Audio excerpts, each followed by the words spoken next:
everyone! This is Maribel DJ and welcome back to my channel. Ay, pagpasensya na napakasimple ko at hindi ako nagsusuklay talaga. So, umaga, diretso tali lang. Today's video, tuturuan ko po kayo kung paano magluto ng Chinese basic soup. Pork bone with chayote. Ayan. So, tamang-tama ito sa mga OFW na gusto matuto kung paano po magluto ng mga Chinese food dito sa Hong Kong. Ayan. Before we start, intro, pasok. And it goes a little something like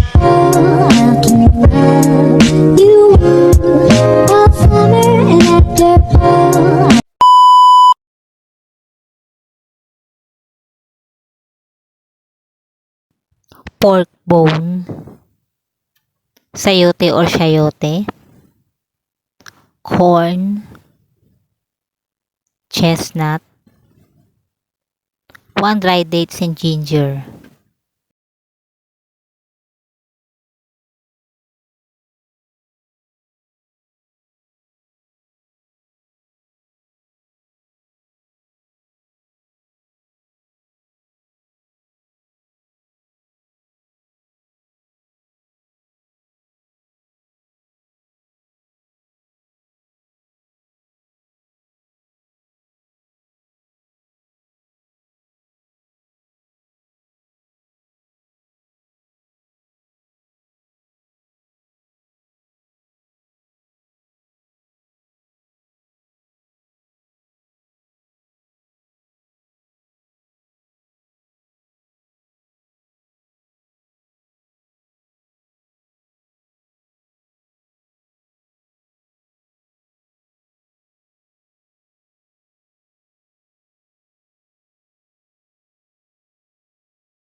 Ayan, hugasan ko na rin po siya. Ayun po, nabalatan ko na, nahugasan ko na at nahiwa ko na rin po. So, naka-ready na rin ang chestnut natin. Ayan, nakababad sa tubig para hindi mangitim. So, ang mas mainam po para mabilis natin siyang mabalatan, magpakulo muna tayo ng tubig. Then, after that, ibuhos natin sa chestnut. Napakabilis lang po at napakadali natin siyang mabalatan. So, naka-ready na rin po ang corn. Nahiwa ko na rin po at ang ating mga buto-buto. At yung ating date, nag-isa lang siya, isang date kasi matamis po siya pampalasa, and then itong luya, ginger, ayan.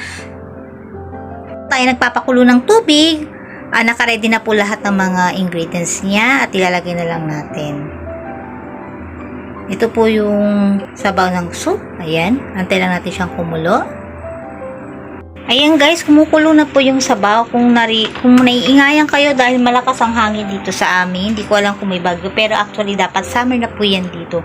So una po natin ilagay ang buto ng baboy kasi mahirap siyang lutuin, matagal siyang lumambot. So itong nilalagay ko namang buto ng manok, pampalasa lang po ito.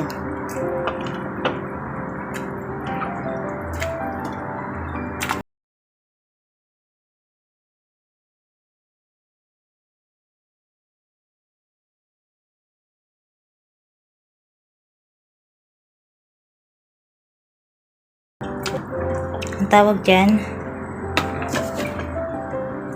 ng cellphone, ayan, umigewang-gewang na.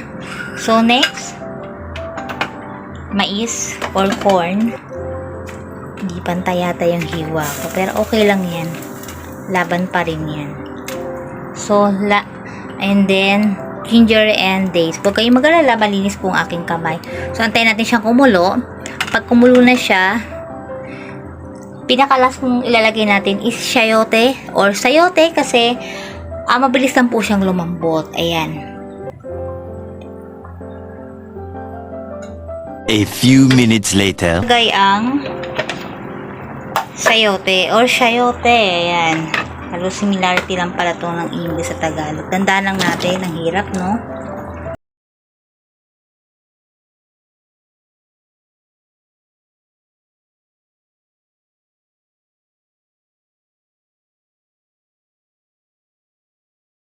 To 20 minutes, okay na to, luto na po siya. Dagdagan lang natin siya ng konting asin, pampalasa, pero actually, hindi na kami naglalagay ng asin kasi nga, may mga natural lasa naman siya, kagaya ng mga dates, mga pone niya, yung mga pampalasa niya. Kinurot na asin lang ilalagay namin. Ayan. Takpan na natin. Ayan, sana po may natutunan po kayo for today. Sa mga gusto mag-apply dito sa Hong Kong, ibibigay ko po sa inyo ang aking agency dito sa Hong Kong at sa Pilipinas. So, kung nagustuhan niyo po yung video ko for today, please don't forget to subscribe my channel. Baboom!